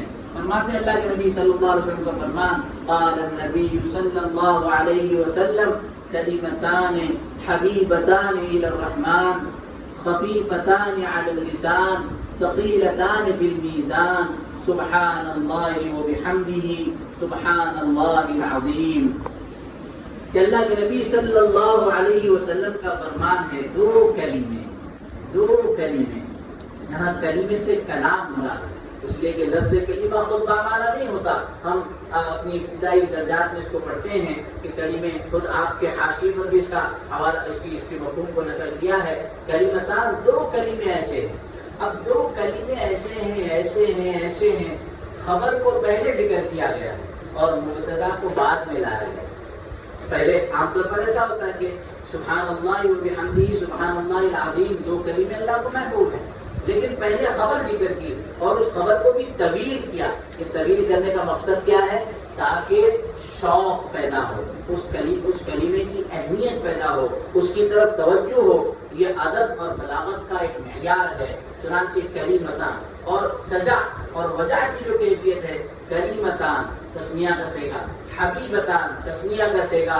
اللہ کے ناموں میں جس نام کا انتخاب فعلان کے وزن پر الرحمن، خفیفتان علی اللسان ثقیلتان فی المیزان. ماشاءاللہ، یہ تو اللہ کے نبی صلی اللہ علیہ وسلم کی زبان مبارک سے نکلے ہوئے الفاظ ہیں جن کو جوامع الکلم کہا جاتے ہیں کہ اللہ کے نبی صلی اللہ علیہ وسلم امی تھے، لیکن اس امی ہونے کے باوجود ایک ایک لفظ کے اندر اتنی معانی، اتنی گہرائی ہوتی تھی کہ ایک ایک لفظ پر علماء اور محدثین نے بڑی بڑی کتابیں گویا لکھی ہے۔ یہ اللہ کے نبی صلی اللہ علیہ وسلم کے کلام اور اللہ کے نبی صلی اللہ علیہ وسلم کی جوامع الکلم کا انداز تھا۔ چنانچہ فرمایا دو کلمے ایسے ہیں، حبیبتان الی الرحمن۔ حبیبہ کے معنی یہاں محبوب، بہت زیادہ پسند ہے۔ کس کو پسند ہے؟ الی اللہ، اللہ کا نام نقل کر سکتے تھے، لیکن اللہ کی صفت نقل کی، الرحمن، جو بہت رحم کرنے والا ہے، جو اپنے بندوں کو بہت معاف کرنے والا ہے۔ سورہ فاتحہ میں پڑھتے ہیں الرحمن الرحیم، رحمان بھی ہے، رحیم بھی ہے۔ رحمان جو ہے یہ فعلان کا وزن ہے، اس کے اوپر بہت سے کلمے، جیسے عطشان، عطشان کے معنی ہوتا ہے بہت پیاسا، جوعان بہت بھوکا، غضبان بہت غصہ۔ یہ جو کیفیت ہے یہ بہت زیادہ دیر تک قائم نہیں رہ سکتی، یہ کیفیت کا اعلیٰ مقام ہے۔ بہت بھوکا ہوگا یا تو اس کو کھانا ملے گا یا ابھر جائے گا، بہت پیاسا ہوگا یا تو اس کو پانی ملے گا یا ابھر جائے گا، بہت غصہ، غضبان، غصے کی کیفیت ہے، یا تو اس کا غصہ کم ہوگا یا اس کی نسیں پھٹ جائے گا۔ فرمایا اللہ کی رحمت اتنی عظیم ہے، اتنی بلند ہے کہ ہمیشہ اس علو و مرتبت پر رہتی ہے۔ دوسری فرمایا الرحیم، لیکن ہمیشہ ہمیشہ سے جاری اور ساری ہے۔ الرحمن الرحیم کے اندر مفسرین نے بہت کلام کیا ہے، لیکن یہ کلام جو بہت دل کو چھونے والا ہے کہ الرحمن بہت زیادہ بہت بلند، بہت اعلیٰ رحم کرنے والا، اور یہ صفت رحمت الرحیم ہمیشہ ہمیشہ سے ہے اور ہمیشہ ہمیشہ قائم رہے گی۔ چنانچہ یہ دو کلمے آخری وقت میں امام بخاری آخری حدیث سے نقل کر کے یہ ذکر کر رہے ہیں کہ اللہ کی رحمت ہے، یہ اللہ کا فضل ہے، یہ اللہ کی عنایت ہے کہ اللہ نے اتنا آسان دین، اتنی آسان شریعت، اتنا آسان اجر و ثواب کو حاصل کرنے کا طریقہ ہم کو فرمایا، عطا کیا کہ دو کلمے پڑھ دو۔ یہ دو کلمے کیسے؟ خفیفتان علی اللسان، کہ زبان پر بہت ہلکے ہیں۔ خفیفہ مانے ہلکے، پڑھنے میں بہت آسانی سے آدمی پڑھ سکتا ہے۔ اور عجیب بات ہے کہ اس پورے جملے کے اندر ایک تجوید کے اندر ایک بحث آتی ہے، حروف شدیدہ، حروف جہریہ، حروف مستعلا، حروف مطبقہ۔ یہ وہ حروف ہیں جو بہت سخت ہے، ادائیگی میں اس کے مشکل ہوتا ہے۔ اس میں سوائے با، دال اور عظیم کے ذا کے تمام حروف رغوا اور سہل، آسانی سے ادا کرنے والے حروف ہیں، یعنی انتخاب بھی الفاظ حدیث میں اس دعا کا۔ اسی لیے اللہ کے نبی صلی اللہ علیہ وسلم کی جو دعائیں ہیں ایسے معانی کا سمندر اس کے اندر محفوظ ہوتا ہے کہ ہم اس کا تصور نہیں کر سکتے۔ چنانچہ حبیبتان اللہ کے رحمان کے نزدیک سب سے زیادہ محبوب ہے، زبان پر بہت ہلکے ہیں، لیکن ثقیلتان فی المیزان، نام اعمال میں بہت بھاری۔ معتزلہ کہتے تھے کہ میزان قائم نہیں ہوگا، یہ اللہ کے انصاف کی بات ہے، تو امام بخاری یہ ترجمۃ الباب ہے، یہ ہماری طالبات اور بچیوں کے لیے اشارے کی جگہ کی یہ ترجمۃ الباب ہے کہ امام بخاری رحمۃ اللہ علیہ نے قول اللہ لایا ونضع الموازین القسط، اور حدیث لائی ثقیلتان فی المیزان، کہ میزان قائم ہوگا، انصاف کا ترازو ہوگا، اور اس ترازو کے اندر اعمال تولے جائیں گے، اور بعض اعمال کا وزن بہت زیادہ ہوگا۔ چنانچہ یہاں تو لفظ ثقیلتان فی المیزان کہ میزان کے اندر بہت بھاری ہوں گے۔ ترمذی کی ایک اور روایت سن لیجئے اور دل کے آنکھوں سے سن لیجئے اور اپنے ذہن میں محفوظ کر لیجئے۔ فرمایا ما من شیء اثقل فی المیزان، ما من شیء اثقل فی المیزان، 3 مرتبہ اہتمام کے لیے ذکر کرتا ہوں، ما من شیء اثقل فی المیزان من حسن الخلق، کہ میزان میں، ترازو میں اچھے اخلاق سے زیادہ وزندار چیز کوئی نہیں ہوتی۔ تو ہم اپنی زندگی کو اخلاق والا بنائیں۔ ہمارے اس سے متعلق جتنے لوگ ہیں، چاہے گھر کے لوگ، والدین کے ساتھ اخلاق، بھائی بہنوں کے ساتھ اخلاق، بچوں کے ساتھ اخلاق، ازواج ہو تو ان کے ساتھ اخلاق، پڑوسیوں کے ساتھ اخلاق، اپنے معاشرے میں اخلاق، برادران وطن کے ساتھ اخلاق، یہ وہ موضوع ہے کہ امت اسلامیہ اس میں بہت پیچھے ہو گئی۔ یہ اخلاق ہی تھے صحابہ نے جس کے ذریعے سے پوری دنیا کے اندر دین کو اور ایمان کو اور اسلام کو پہنچایا ہے۔ آج یہ اخلاق بہت کم ہو گئے، یہ ایک موضوع مستقل ہے۔ یہاں صرف اثقل فی المیزان کے میزان میں سب سے زیادہ بھاری اچھے اخلاق ہوں گے، حسن الخلق۔ بہرحال امام بخاری رحمۃ اللہ علیہ ان دو کلمات کے بارے میں کہہ رہے ہیں کہ ثقیلتان فی المیزان، کہ میزان کے اندر بہت وزندار ہے۔ یہ محل استشہاد ہے اور یہ ترجمۃ الباب ہے۔ لفظ کیا ہے؟ سبحان اللہ و بحمدہ سبحان اللہ العظیم، سبحان اللہ و بحمدہ سبحان اللہ العظیم۔ اللہ کی پاکی، اللہ کی تعریف کے ساتھ۔ اب سبحان کے معنی کیا ہے؟ سبحان کے معنی تنزیہ کے، کہ اللہ تمام نقائص سے پاک ہے، تمام عیوب سے پاک ہے۔ اللہ کو نہ اونگ ہے نہ نیند ہے، اللہ کی طرف کسی غلط کی نسبت کی کا سوال ہی پیدا ہوتا۔ پہلے نفی ہے، پھر وہ بحمدہ اور اللہ کی تعریف ہے۔ جیسے ہم کلمہ شہادت میں لا الہ پہلے نفی ہے کہ کوئی معبود نہیں ہے الا اللہ، مگر کون؟ صرف اور صرف اللہ۔ تو اسی طرح سبحان اللہ سے اللہ کی پاکی کو بیان کیا کہ اللہ ہر قسم کی کمی سے، ہر قسم کے نقص اور عیب سے، ہر قسم کی کمزوری سے پاک ہے۔ چنانچہ آپ دیکھیں گے قرآن کریم میں تسبیح کے کلمات کو مختلف انداز میں بیان کیا۔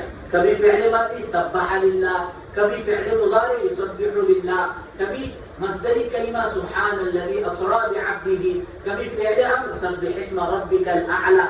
یعنی ہر انداز میں اللہ کی پاکی کو قرآن کریم میں بیان کیا گیا ہے۔ اس تنزیہ سے تنزیہ مراد ہے تاکہ اللہ تبارک و تعالی، اور یہاں ایک اشارہ یہ بھی ہے کہ غلط عقائد والوں نے جن صفات الہیہ کے اندر خرد کیا ہے، اپنی عقل کو داخل کیا ہے، ان کی تنزیہ اور ان کی صفائی امام بخاری رحمۃ اللہ علیہ جاتے جاتے اس کلمہ کے حدیث کے ذریعے کہہ رہے ہیں، چاہے وہ معتزلہ ہو، چاہے وہ خوارج ہو، چاہے وہ جہمیہ ہو، چاہے وہ مجسمہ ہو۔ اس زمانے میں بہت سارے ایسے گویا فرقے تھے، ان فرقوں کی بھی اس میں گویا نفی ہو رہی ہے کہ اللہ ہر قسم کے عیوب سے پاک ہے اور ہر قسم کی تعریف اللہ کے لیے سزاوار ہے۔ پھر دوبارہ سبحان اللہ العظیم، اللہ جس کی عظمت، جس کی کبریائی، جس کی بلندی بہت عظیم ہے، اس اللہ کے تعریف بیان کرتے ہیں۔ یہاں دیکھیے ایک لفظ حمد کا اور ایک لفظ عظمت کا۔ حضرت شیخ الاسلام مفتی تقی صاحب فرماتے ہیں کہ حمد سے محبت پیدا ہوتی ہے، حمد سے اللہ کی تعریف، اللہ کی تعریف، اللہ کی تعریف، اللہ کی تعریف۔ میرا میرے اللہ سے تعلق ہے، میرا میرے اللہ سے محبت ہے، میرا میرے اللہ سے قرب ہے، اللہ کی تعریف کرتے کرتے محبت پیدا ہوتی ہے۔ لیکن کبھی کبھی محبت کا غلو بدعات کی طرف لے جاتا ہے، محبت کا غلو کہاں لے جاتا ہے؟ بدعات کی طرف۔ اس لیے العظیم آخر میں فرمایا عظمت کو بتلانے کے لیے، کبریائی کو بتلانے کے لیے فرمایا محبت اور عظمت جب دونوں مل جاتی ہے، محبت اور عظمت جب دونوں مل جاتی ہے تو خشیت پیدا ہوتی ہے۔ کیا پیدا ہوتی ہے؟ خشیت پیدا ہوتی ہے۔ قرآن نے کہا انما یخشی اللہ من عبادہ العلماء، کہ اللہ کے بندوں میں اللہ کی خشیت اختیار کرنے والے کون ہیں؟ علماء ہیں، جو اللہ کی کبریائی کو، اللہ کی محبت کو، اللہ کی عظمت کو مکمل طور پر جانتے ہیں۔ علم نہیں ہوگا تو جہل کہیں انسان کو کہاں سے کہاں لے جائے، اس کو اس کا اندازہ بھی نہیں ہو۔ بہرحال اس مناسبت سے العظیم بالکل اخیر میں آیا ہے تاکہ محبت اور عظمت دونوں کے ملن سے خشیت پیدا ہو، اور یہ خشیت انسانی زندگی کو صحیح رخ پر رکھنے میں، میزان عدل پر رکھنے میں، غلو، افراط اور تفریط دونوں سے بچانے میں کامیاب ہو۔ ورنہ آدمی صرف تسبیح پڑھتے رہے کہ ثقیلتان فی المیزان ہے، میں یہی کرتا رہوں گا، فرائض نہیں پڑھوں گا، واجبات کا اہتمام نہیں کروں گا، فرمایا غلط۔ فرائض کا درجہ بہرحال بلند ہے. فرائض واجبات کے بعد پھر نوافل کا حصہ آتا ہے اور پھر ان کے اندر ذکر وغیرہ کا حصہ آتا ہے. بہرحال یہ آخری حدیث کے آخری کلمات سبحان اللہ و بحمدہ سبحان اللہ العظیم تھے. چند نکتے کی چند باتیں جو آخر میں ذکر کرتے ہیں کہ دیکھیے کہ پہلی اور آخری کتاب کے اندر ربط ہے. پہلی کتاب تھی کتاب الایمان اور آخری کتاب ہے کتاب التوحید. توحید کیا ہے؟ ایمان ہے. ایمان کیا ہے؟ توحید ہے. دونوں معنی کے اندر ایک جیسے ہیں. ہاں اس کے اندر دقت اور گہرائی ہے کہ وہاں پر ایمان کے ثبوت اور اخلاص کا ذکر تھا اور یہاں دوسرے فرق کے لوگوں کا وہ کی تنزیہ تھی اور ان کا انکار اور ان کی نفی تھی. بہرحال فرمایا من نہایت کیا ہوتی ہے؟ العود الی البدایہ. اچھی نہایت اور اچھا اختتام وہ ہوتا ہے جس میں بدایت کی طرف گویا رجوع ہو. اسی لیے ہم قرآن کریم کے مکمل کرتے ہیں تو پھر سورہ فاتحہ پڑھ لیتے ہیں. قرآن کریم کی تلاوت میں اسی طریقے سے ہم پڑھتے ہیں انا للہ و انا الیہ راجعون. ہم سفر میں کسی ایک جگہ سے دوسری جگہ جاتے ہیں تو ہمارا ارادہ یہ ہوتا ہے کہ اس جگہ سے واپس لوٹ کر آنا ہے. امام بخاری رحمۃ اللہ علیہ نے کتاب الایمان کے بعد بے شمار کتب جیسے میں نے ذکر کیا نقل کیے، لیکن آخری میں پھر کتاب التوحید کی طرف یعنی اسی اصل منبع کی طرف ذکر کر دیا گیا. پھر پہلی اور آخری باب میں پہلا باب تھا باب بدء الوحی الی رسول اللہ صلی اللہ علیہ وسلم کہ اللہ کے تبارک و تعالی رسول صلی اللہ علیہ وسلم کی طرف وحی کی ابتدا کیسے ہوئی. وحی کی ابتدا جو حضرت جبرائیل علیہ السلام کے ذریعے سے دنیا میں آ رہی ہے. اور آخری باب وَنَضَعُ الْمَوَازِينَ کہ میدان محشر قائم ہوگا، میزان عدل قائم ہوگا، ترازو پر اعمال تولیں گے. وہاں سے ابتدا ہوئی، پوری زندگی گزری، آدمی قبر میں چلا گیا، میدان محشر میں پہنچا اور آخری عمل اس کی زندگی کا ہوگا کہ اس کا اعمال نامہ ترازو کے اندر تولا جائے گا اور جس کے اعمال نامے ثقیل ہوں گے وہ اللہ کی جنت میں داخل ہوگا. تو اس اعتبار سے پہلے اور آخری باب کے اندر ایک تعلق ہے. پھر پہلی اور آخری حدیث میں بھی تعلق ہے. پہلی حدیث تھی انما الاعمال بالنیات کہ ہر عمل کا دار و مدار نیت پر ہے. جتنی نیت خالص ہوگی، جتنی نیت کے اندر مضبوطی ہوگی، آخری حدیث لائی ہے اتنا ہی عمل وزندار ہوگا. جتنی نیت کے اندر آپ نے سارے ابواب پڑھ لیے، ان ابواب کے اندر آپ کو زندگی میں عمل کرنا ہے اخلاص کے ساتھ.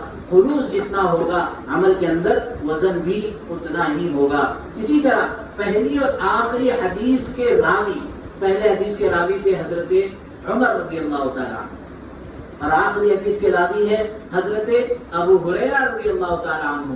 دونوں مہاجر صحابہ ہیں. مکے سے مدینہ کی ہجرت کی امام بخاری رحمۃ اللہ علیہ اشارہ کر رہے ہیں کہ طلب علم کے لیے ہجرت کرنا ہوگی، جدوجہد کرنا پڑے گی. اپنی خواہشوں کو، اپنی آسائشوں کو، اپنی نیند کو، اپنی نعمتوں کو چھوڑ کر غربت اختیار کرنا پڑے گی.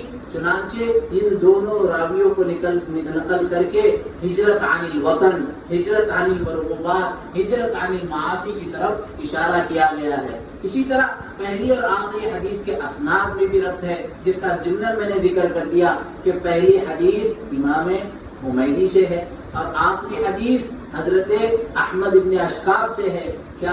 کیا ربط اور تعلق ہے؟ فرمایا قرآن کریم کی آیت ہے سورہ قصص کی لہ الحمد فی الاولی والآخرہ کہ اللہ ہی کی تعریف ابتدا میں بھی اور انتہا میں بھی ہے. اسی لیے فرمایا کہ یہ اللہ کی تعریف کرتے کرتے جو اللہ کی تعریف کرنے والے ہوں گے ان کو اللہ تبارک و تعالی دار الحمد میں جگہ دیں گے جو اللہ کی جنت میں خاص جنت ہے. اللہ تبارک و تعالی اپنے فضل سے، اپنے کرم سے ہم کو بھی دار الحمد کے لیے دار الحمد کا مستحق بنائے اور بغیر حساب کتاب جنت میں داخل فرمایا. امام بخاری رحمۃ اللہ علیہ بخاری کی آخری حدیث پر سبحان اللہ و بحمدہ سبحان اللہ العظیم کہتے ہیں کہ الفاظ نقل کر رہے ہیں اور یہ ایک اعتبار سے مجلس کا کفارہ بھی ہے. مجلس کے کفارے کی دعا ہم پڑھتے ہیں نا، ہمیشہ میں دعا پڑھتے ہیں سبحان اللہ و بحمدہ سبحان اللہ العظیم اور وہ پوری دعا ہے. تو گویا امام بخاری کی 16 سال کی محنت اور اتنی مجالس کے بعد آخری بات اور آخری روایت جو امام بخاری رحمۃ اللہ علیہ نقل کر رہے ہیں اس کے الفاظ ہیں سبحان اللہ و بحمدہ سبحان اللہ العظیم۔ یہ چند باتیں جو حدیث سے متعلق تھی، آخر میں اپنی سند کو آپ کے سامنے ذکر کرتا ہوں۔ ویسے تو 3-4 سند ہیں لیکن ایک ہی سند کو ذکر کرتا ہوں، اور ہم یہ سب جانتے ہیں کہ محدثین کا کلام اتنا صاف ستھرا کہ آج سے لے کر نبی اکرم صلی اللہ علیہ وسلم تک ہماری اسناد محفوظ ہے، کس نے کس سے سنا ہے۔ چنانچہ میں نے اپنے شیخ محمد ابراہیم ابن علی خطیب دامت برکاتہم العالیہ سے بخاری شریف پڑھی ہے، انہوں نے شیخ محمد رضا اجمیری سے، انہوں نے علامہ فضل الرحمان پشاوری سے، انہوں نے علامہ احمد حسن امروہی سے، انہوں نے علامہ قاسم نانوتوی سے، انہوں نے شیخ عبدالغنی محدث دہلوی سے، انہوں نے شیخ محمد اسحاق دہلوی سے، انہوں نے شیخ عبدالعزیز دہلوی سے، انہوں نے شیخ امام ولی اللہ دہلوی سے۔ عام طور پر ہندوستان کی سندیں حضرت شاہ ولی اللہ پر جا کر ختم ہوتی ہے، پھر حضرت شاہ ولی اللہ سے آگے شیخ ابو طاہر محمد ابن ابراہیم، پھر انہوں نے شیخ ابراہیم ابن حسن الکردی، انہوں نے شیخ احمد ابن محمد قشاشی، انہوں نے شیخ احمد ابن عبد القدوس شنابی، انہوں نے شیخ شمس الدین محمد ابن احمد رملی، انہوں نے شیخ زین الدین زکریا ابن محمد الانصاری، انہوں نے شیخ شہاب الدین احمد علی ابن حجر الاسقلانی، انہوں نے شیخ ابراہیم ابن احمد تنوخی، انہوں نے شیخ ابو العباس احمد ابن ابی طالب حجازی، انہوں نے شیخ حسین ابن مبارک زیدی، انہوں نے شیخ عبد الاول ابن عیسیٰ الہروی، انہوں نے شیخ عبد الرحمن ابن مظفر داؤدی، انہوں نے شیخ محمد عبداللہ ابن احمد السرخوسی، انہوں نے اس سے قبل الشیخ عبد الرحمن ابن مظفر داؤدی، انہوں نے شیخ محمد عبداللہ ابن احمد السرخسی، انہوں نے شیخ ابو عبداللہ محمد ابن یوسف فربری، انہوں نے شیخ ابو عبداللہ